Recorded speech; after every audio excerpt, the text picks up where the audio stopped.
Herzlich willkommen zum dritten Teil unserer Videoserie, nachdem wir uns mit Graves Grundlagen beschäftigt haben und dann geguckt, was denn Graves und 7S als Synergieeffekte bringen und bewirken können, insbesondere wenn man die im Pathfinder zusammenfasst, möchten wir uns heute das Thema hybrides Arbeiten beziehungsweise auch eben hybride Kulturen in der heutigen Zeit nochmal genauer anschauen. Herzlich willkommen, Hartmut, und schon mal Grüße nach München.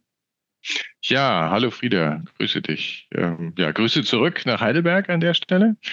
Und ich finde es super spannend, wo wir heute dann tatsächlich in der Verdichtung, Vertiefung rauskommen werden, ist ja, wie du gerade gesagt hattest, das bewusste Anknüpfen an die Dimensionen, die wir eben mit Graves, wie tickt eine Organisation, wie ist eine Kultur im Ganzen, als eben auch 7S. Wie navigiere ich durch verschiedene Bereiche, um eben wirklich Organisationen gut zu verstehen, zu erkennen und dann auch gestalten zu können.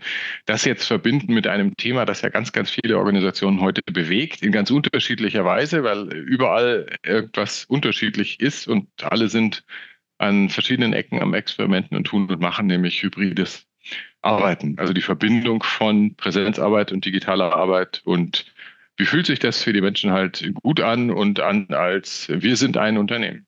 Wenn du so ans Ergebnis denkst, was kommt aus deiner Sicht heute raus aus der halben Stunde? Ja, so ein bisschen Navigation darüber, was lässt sich jetzt an, wie soll man es ausdrücken, Lösungsmustern oder Schablonen oder wenigstens Betrachtungsblickwinkeln, sowohl über mal Schwerpunkte Teamzusammenarbeit, Teamkultur auf der einen Seite und ja, Führungskräfte im weitesten Sinne auf der anderen Seite. Mhm. Also hinzugucken, wohin entwickelt sich die Rolle der Führungskraft, was braucht Führungskraft mehr und anders, was davon ist eben schon da und was entwickelt sich, da ein etwas vertieftes Verständnis zu entwickeln. Und gleichzeitig würde ich unterstreichen wollen, der Weg geht weiter oder es entwickelt sich. Viele erwarten, hybrid arbeiten zu können. Also einige Tage der Woche im Homeoffice. Die meisten Unternehmen bieten das in der einen oder anderen Form schon an, aber mit in der einen oder anderen Form steckt dann halt auch drin, dass Unternehmen halt unterschiedlich sind, dass die Erwartungen unterschiedlich sind, dass man unterschiedlich weit ist und dass es halt wichtig sein wird, da gemeinsam reinzuschauen und das weiterzubringen.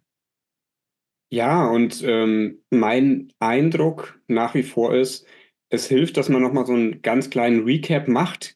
Ich weiß, das ist eher so mein Wunsch im Sinne von nochmal ganz kurz Graves, ganz kurz 7S, damit wir einfach das noch als Folie haben, auf der wir uns die Dinge genauer anschauen, um dann nochmal, wie du es ja schon angekündigt hast, zum einen zum Thema Team und Teamzusammenarbeit zu schauen, dann zu gucken, was heißt denn das für hybride Führung und dann insbesondere nochmal dieses Thema Teamkultur in den Blick zu nehmen, um sich dann aus meiner Sicht diese Muster noch mal mehr zu verdeutlichen. Jetzt wäre mein Wunsch an dich oder vielleicht meine Bitte, dass du noch mal die Folie teilst mit den Graves-Stufen und zumindest diese 5 zentralen Graves-Stufen noch mal kurz sozusagen in der Nutshell war ja unser letztes Thema, noch mal ganz kurz erläuterst. Also blau ist ja meistens für uns der Ausgangspunkt, weil ganz viele Organisationen blau sind und von da aus lässt sich ja gut Genau. diese Grafik verstehen.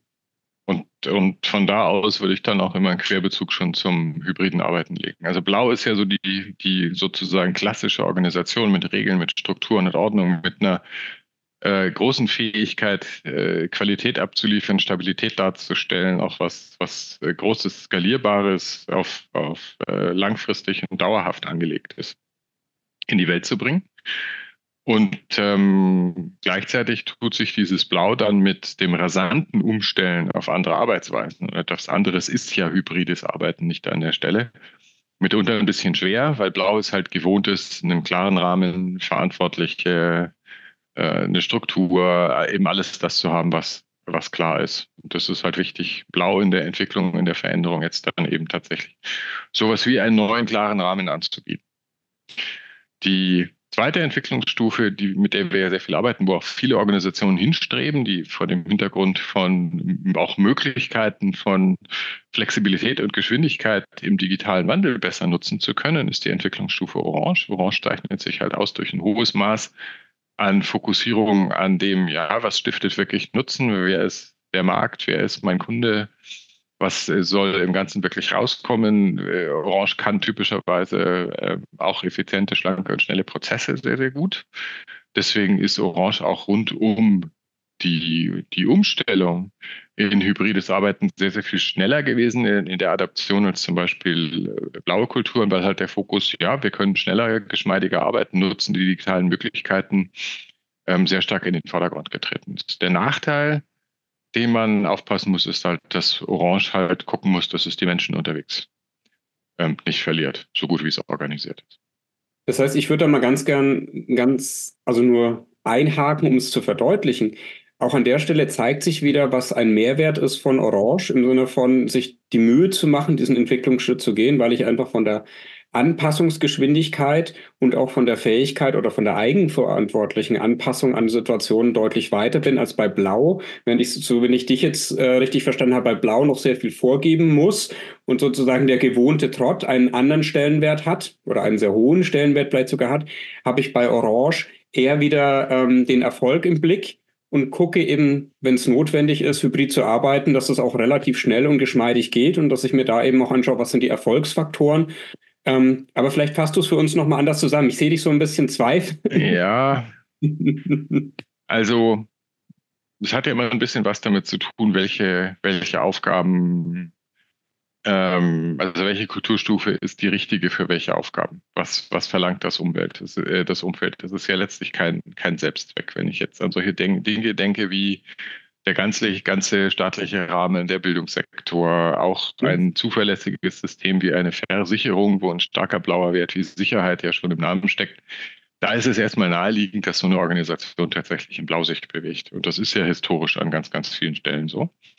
Und die Verlässlichkeit da drin ist ja tatsächlich erstmal die Basis, auf die vieles aufbaut und viele auch aufbauen.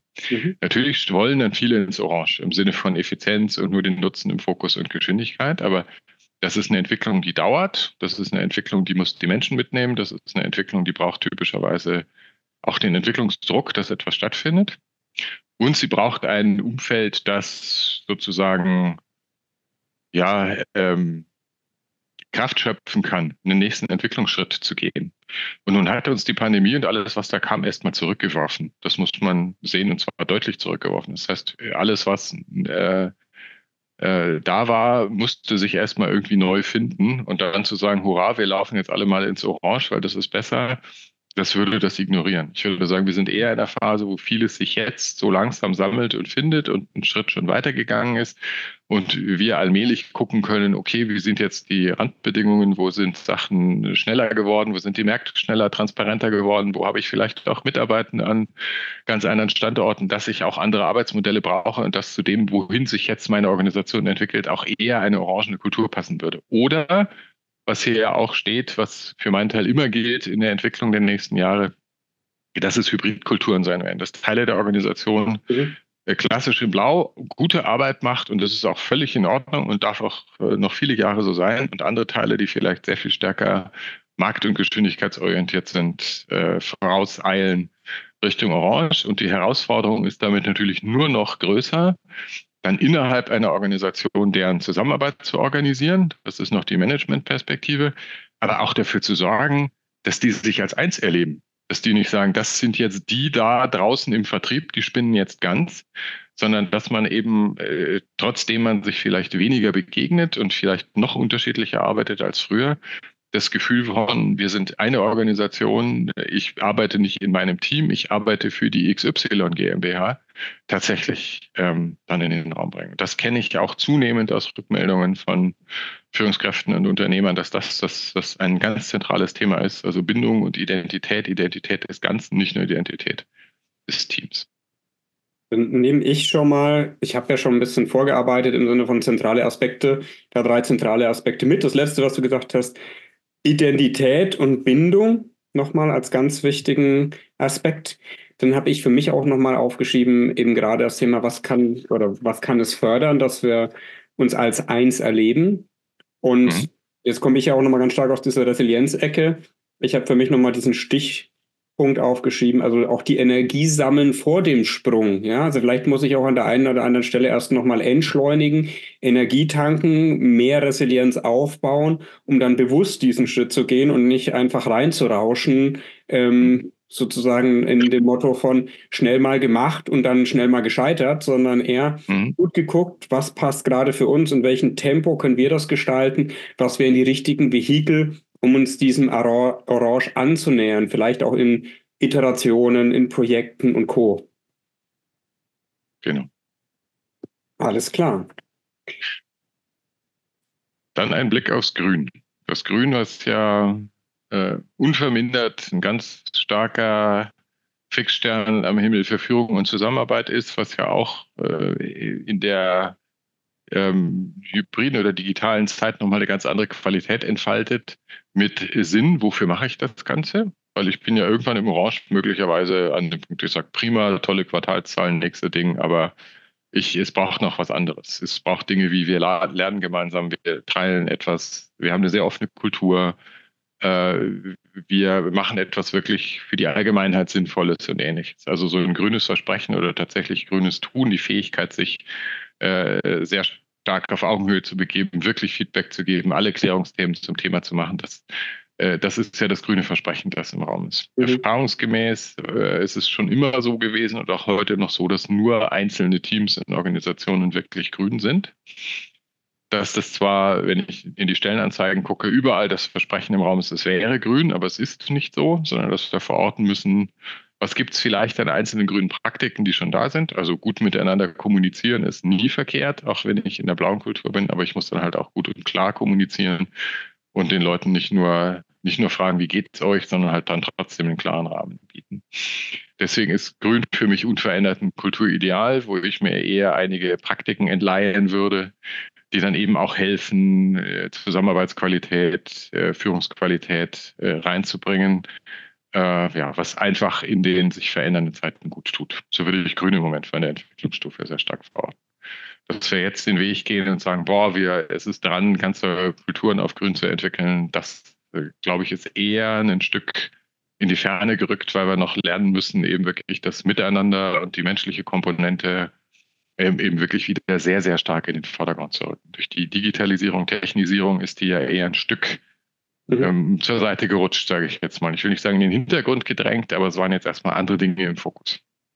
Also das heißt, wir dürfen eigentlich noch mal hinschauen und vielleicht noch mal neu lernen, wie wir den Menschen wirklich wieder in den Mittelpunkt stellen, insbesondere als Führungskräfte, wie wir menschliche Bedürfnisse gut in den Blick nehmen, weil das ist ja auch ein ganz wichtiger Faktor bei Resilienz und Bindung, dass ich sozusagen eine Zugehörigkeit erlebe zu einem Team oder zu einer Organisation, dass ich ein Erleben von Sicherheit, also neudeutsch nennt man ja gerne auch die psychologische Sicherheit, habe, damit ich handlungsfähig bin, damit ich mich tatsächlich auch gut und geschmeidig bewegen kann. Und das einfach nochmal im Hinterkopf zu haben, dass wir nicht alles mit technischen Lösungen erschlagen können, sondern dass wir da halt vielleicht auch ein bisschen unser Tempo anpassen dürfen. So Ja, wir will. brauchen vor allem ausreichend viel Zeitinvestition in Führung und Zusammenarbeit. Mhm. Das wird gerne so übersehen. Vielleicht wird es schon besser, aber anfänglich haben sich alle gefreut, hurra, wir brauchen nicht mehr so viel Büroflächen, es wird billiger.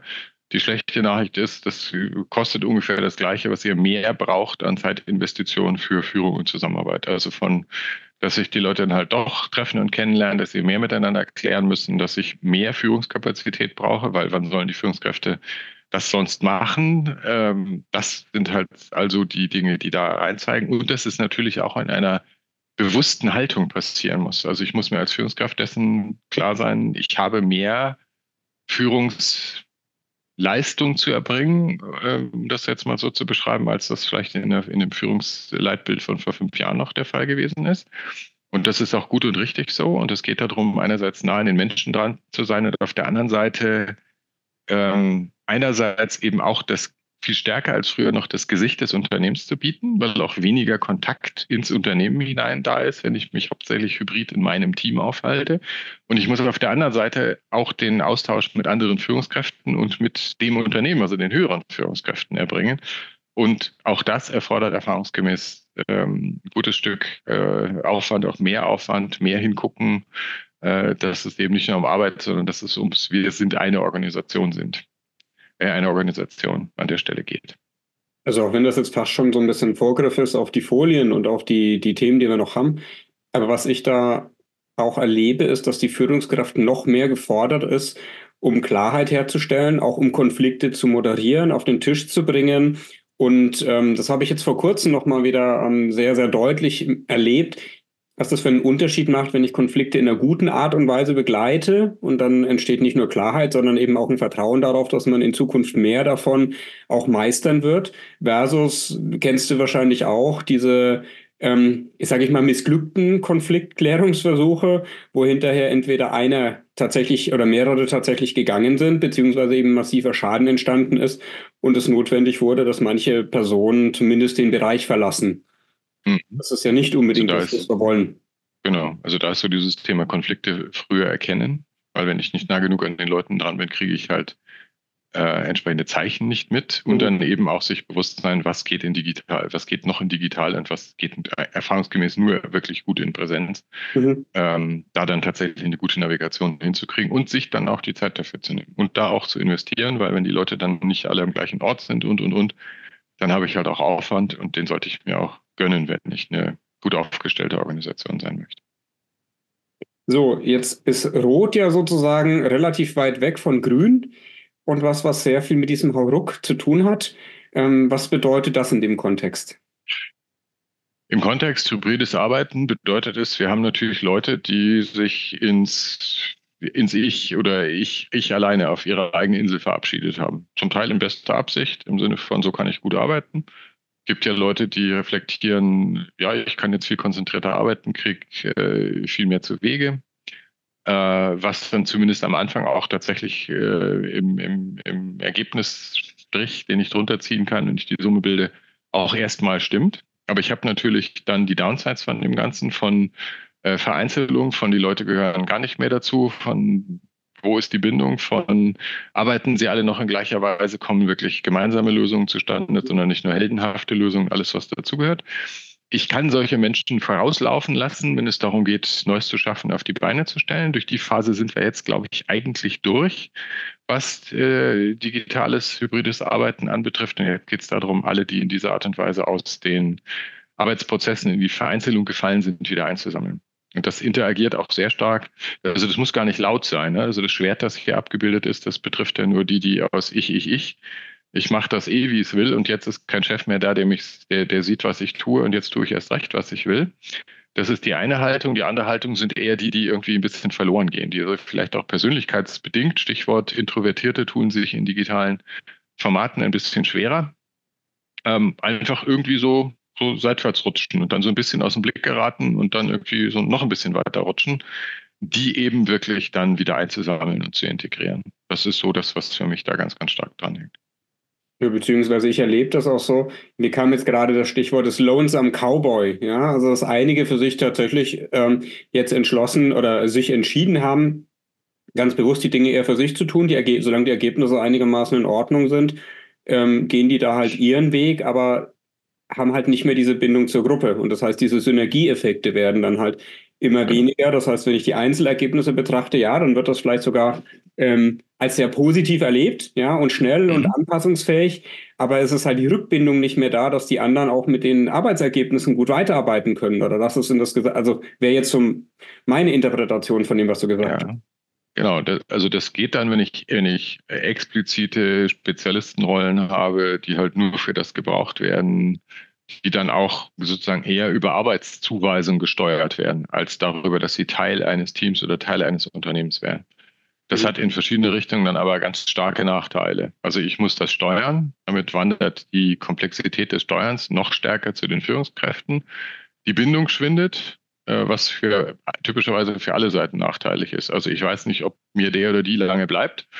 Und gleichzeitig werden die dann auch als austauschbar erlebt, was üblicherweise zu schlechterer Behandlung, schlechterer Bezahlung führt. Es gewinnt also keiner Mhm. erfahrungsgemäß. Mhm.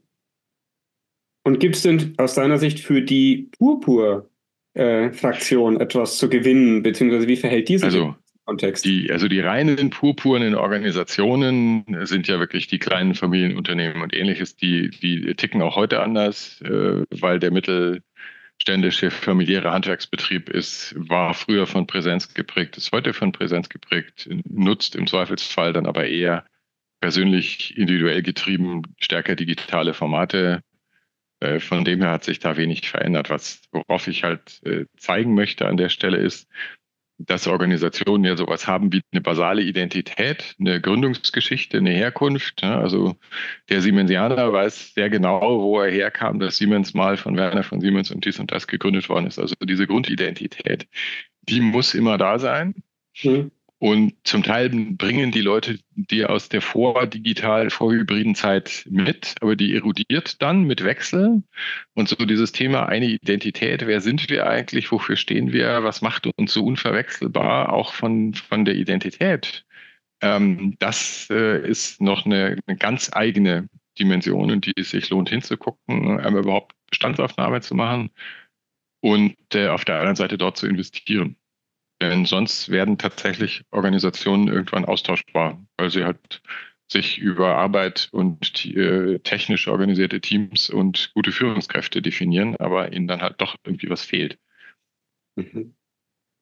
Das ist das, was so mit Blick auf den Purpur. Jetzt haben wir ja mit der Grace-Folie, zumindest von unserer geplanten Zeit, fast schon über die Hälfte mit dem Einsortieren verwendet. Also was ich persönlich unglaublich passend finde. Mhm. Gleichzeitig habe ich jetzt so einen Antrag, der sagt, können wir mal auf die Folie gucken mit den 7S? Also im Sinne von, jetzt Ja. haben wir verstanden, wie sich unterschiedliche Kulturausprägungen da bewegen. Und die 7S haben wir das letzte Mal ja genauer angeschaut, indem wir auch gesagt haben, naja, unterschiedliche Aspekte sind besonders wichtig, wenn ich Unternehmen auch Mhm. weiterentwickeln möchte, sowohl kurzfristig als auch langfristig. Wenn wir das jetzt mal ein bisschen zuspitzen und den Blick darauf legen oder den Blick dahin wenden, was ist denn für hybrides Arbeiten insbesondere wichtig? Oder wo hast du denn mit deinen Kunden sozusagen den Fokus auf welchen der 7S, um da ein bisschen genauer hinzuschauen? Also tatsächlich sind es die beiden hier auf der rechten Seite, also insbesondere mal Führung, Zusammenarbeit, Kommunikation, wie begegnen wir uns, also alles das, was in dem 7S-Aspekt Style drin steckt. Da liegt, glaube ich, ein sehr, sehr, sehr großer Aspekt. Und dann natürlich, was, wenn man so will, Basishandwerk ist, wie sind wir eigentlich organisiert? Weil wir müssen ja alles, damit hybrides Arbeiten wirklich gut funktioniert, tatsächlich aufstellen, als wäre es digitales Arbeiten, um es dann eben auch in Präsenz benutzen zu können.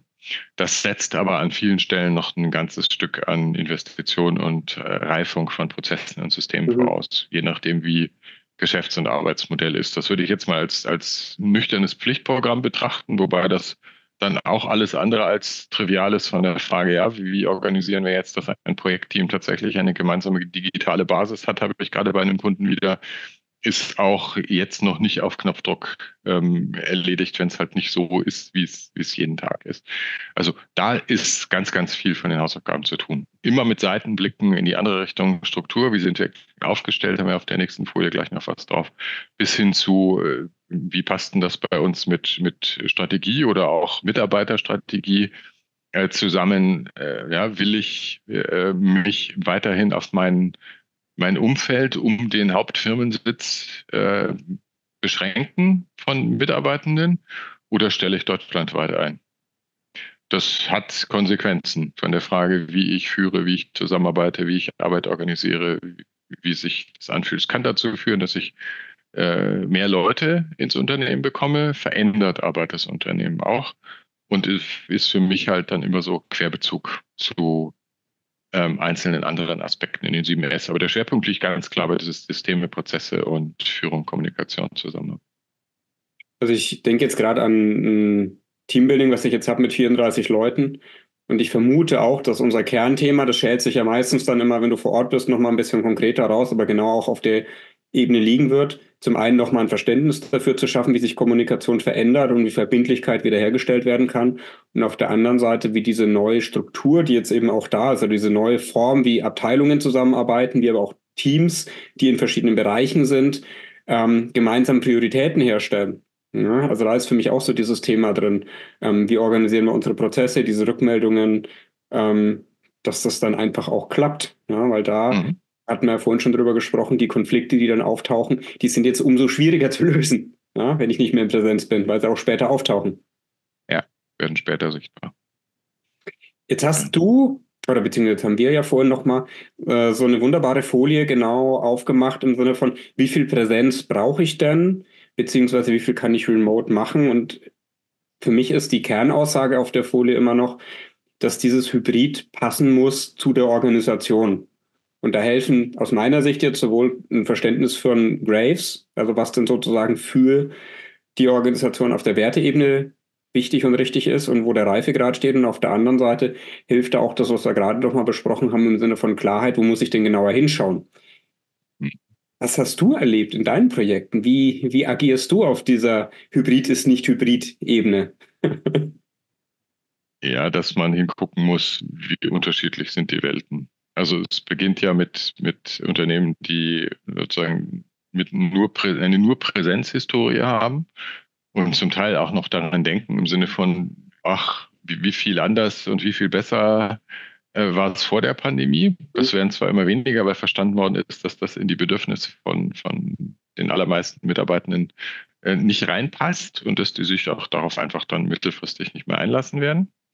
Bis hin zu Unternehmen, die ja vor einigen Jahren schon und dann eben noch beschleunigt zum Teil vom Arbeitsmodell durch die Pandemie halt im rein Remote Umfeld gestartet sind, sich so verstehen, auch sagen, wir arbeiten europaweit digital. Klar haben wir da und dort ein paar mehr Leute und Cluster hier und da, aber eine reine Remote-Kampagne ist. Und die Wahrheit liegt dann irgendwo immer dazwischen von, ich denke jetzt an einen ganz konkreten Kunden von mir, die sich langsam rausschälen, dass sie dann in Deutschland eigentlich 4 Standorte haben, wo sich die Leute dann auch zunehmend vor Ort mal treffen. Und das ist auch gut so, wenn es so das Erlebnis gibt, dass wir haben auch irgendwo einen Heimathafen und man begegnet sich da auch ganz bewusst und ganz gezielt.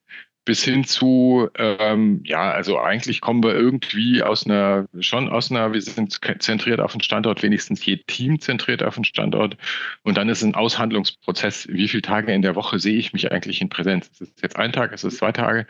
Und ansonsten gibt es noch ein paar mehr Präsenzzeiten, wo sich halt dann im Menschenkontext bezogen tatsächlich dann auch von Angesicht zu Angesicht sehen. Wenn man halt einfach sagt, Kreativität oder Problemlösung funktioniert halt einfach am Reißbrett besser als in einem digitalen Format. Und deswegen man sich ganz bewusst entscheidet, sich zu treffen. Irgendwo dazwischen bewegt sich ja die ganze Wahrheit von hybridem Arbeiten. Und es treten halt einfach sonst auch Missverständnisse auf von der Frage, worum geht's eigentlich und Fehlfokussierungen von der Frage, was sind die nächsten Hausaufgaben, um die man sich kümmern muss. Weil die hier relativ weit links sind, für die sind viele Fragen der Arbeitsorganisation sehr viel leichter als für die das komplett digital aufstellen müssten auf der rechten Seite. Und da muss man halt tatsächlich einfach dann schauen, wo bewegt man sich jeweils in dieser Bandbreite. Also ich finde, du hast es auch was ganz Wichtiges nochmal angesprochen. Es muss eigentlich klar sein, wofür treffe ich mich in Präsenz. Also ich mache es mal ganz konkret. Ich habe jetzt regelmäßig schon so Rückmeldungen gehört wie, ich fahre doch nicht in einem Standort, um den anderen beim Telefonieren zuzuschauen.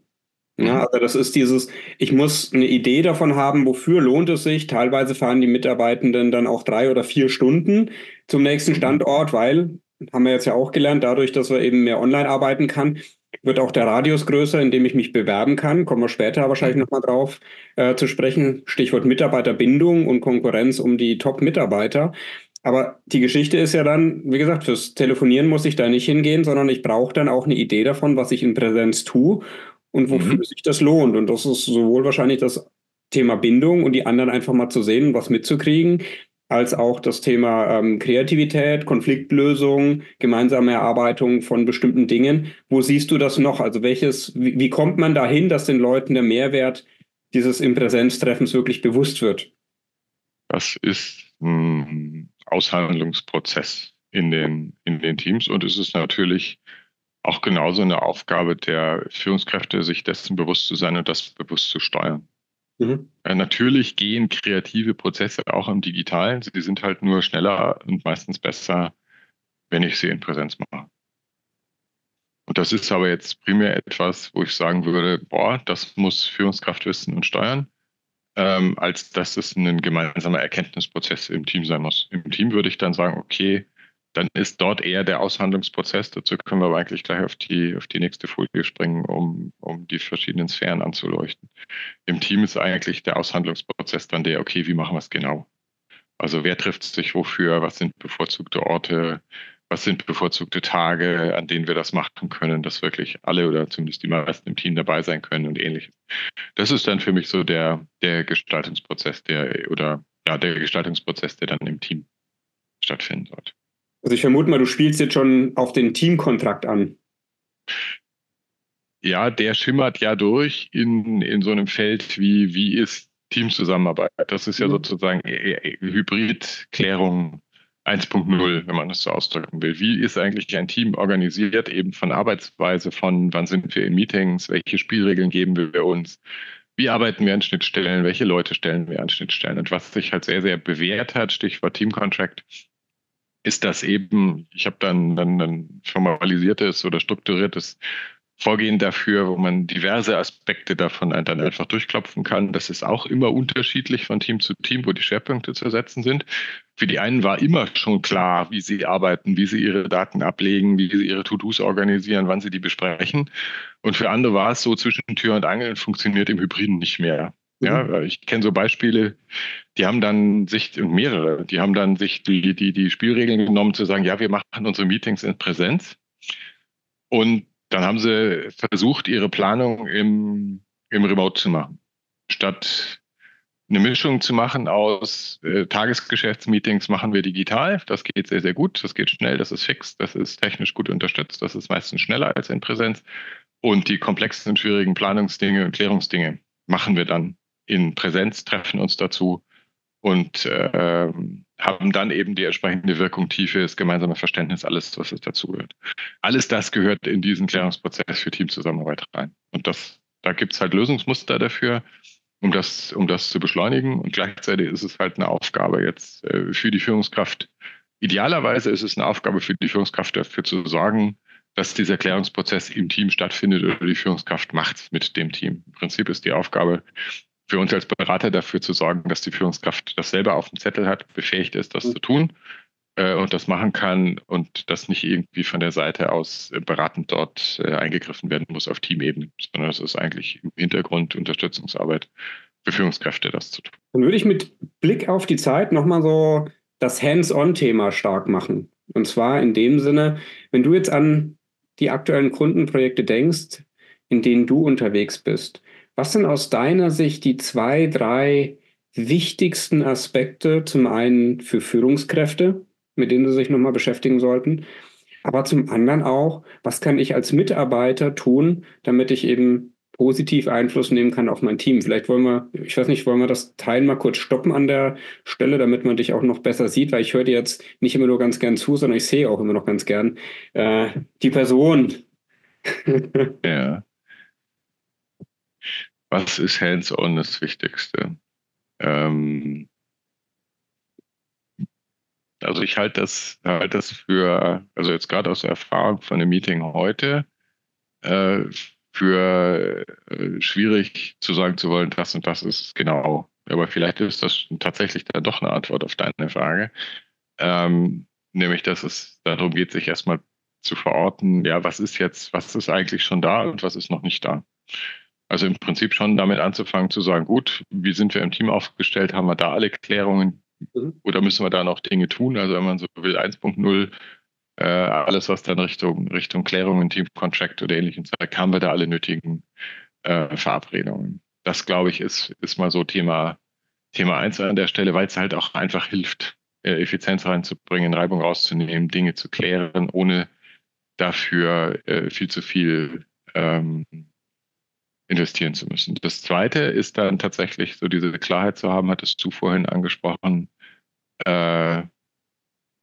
was machen wir in Präsenz? Wie viel Präsenz organisieren wir uns? Dass die Präsenzzeit wertvoll ist, also dass im Zweifelsfall Präsenzzeit wertvoller ist als andere Zeit und zu gucken, dass ich die Dinge dann so sortiere, dass die eher Routinetätigkeiten und Abarbeiten im Digitalen stattfindet und dass Dinge wie Begegnung, Klärung, Problemlösung, Kreativität, dass das alles in Präsenz geht und dass ich mir in Präsenz auch einfach Zeit nehme für nicht arbeiten, also nicht arbeiten im engeren Sinne, sondern mit den Menschen zusammenkommen und mit ihnen vielleicht auch mal brainstormen und einfach nur reden. Also ich habe mehrere Kunden, die das sehr bewusst machen, wenn sie dann da sind in Präsenz und entsprechend Zeit haben, dass sie dann auch sich dafür einfach viel Zeit reservieren, weil sie den Wert der Präsenzbegegnung sehr stark einschätzen. Das würde ich jetzt mal sagen, sind so die ersten zwei Dinge, wo es sich immer lohnt hinzugucken.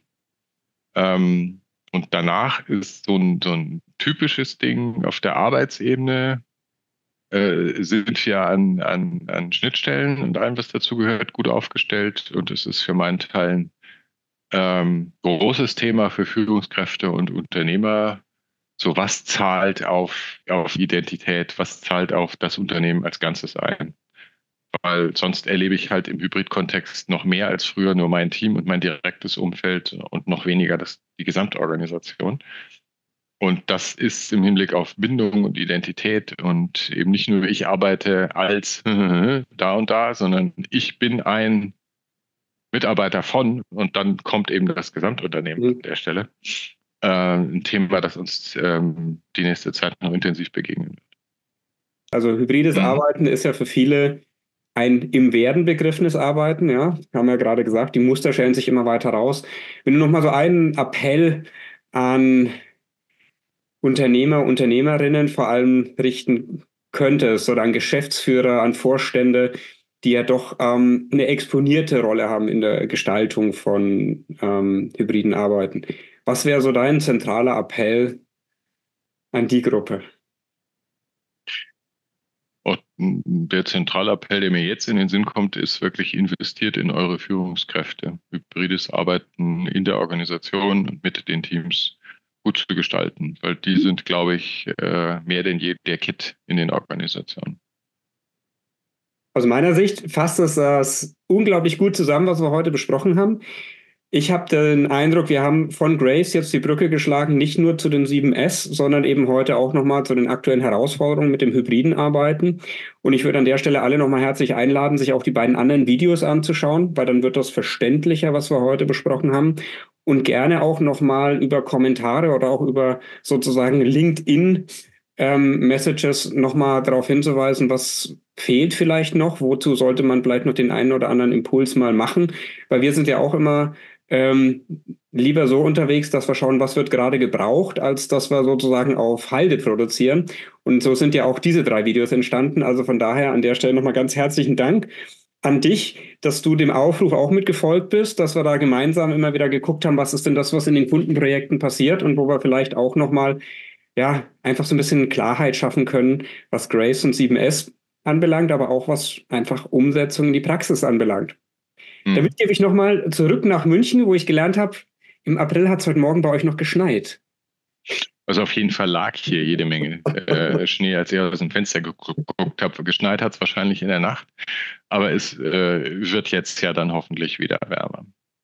Und ja, möchte ich gerne aufnehmen als Impuls, dir Danke zu sagen dafür, das zu strukturieren und auch die Regie zu bauen. Mir hat es tatsächlich sehr, sehr gut gefallen, die Dinge eben nicht nebeneinander zu stellen, sondern als Verzahntes zu sehen, weil Graves und 7S spannen halt erstmal den Rahmen dafür auf, wie ist eine Organisation oder Organisationsteile Teams eigentlich überhaupt erstmal zu verstehen und wo lange ich hin, wenn es darum dann geht, Engpässe zu lösen oder Entwicklungen in Gang zu bringen. Und das dann nochmal jetzt in den Kontext zu stellen mit hybridem Arbeiten ist halt ein ganz aktuelles Thema, das nach dem gleichen Prinzip funktioniert. Und das gibt uns halt auch die Gelegenheit zu sagen, es ist jetzt nicht Baukasten Schema F und ihr müsst da und da durch und Grundlage und was weiß ich was, sondern eben sehr schnell, sehr fokussiert dahin steuern zu können, wo ist Handlungsbedarf auf der einen Seite oder wo sind nächste Schritte, nächste Möglichkeiten auf der anderen Seite, um dann eben größtmöglich Nutzen zu stiften für die Beteiligten. Das heißt in anderen Worten, wir sind unserem Orange ein Stück weit treu geblieben und schielen immer noch Richtung Grün. Wir machen für die Organisationen das, was passt. Das darf auch blau sein, wenn es passt. In diesem Sinne, Prima. auf bald, Hartmut. Ja, danke dir. Bis dann.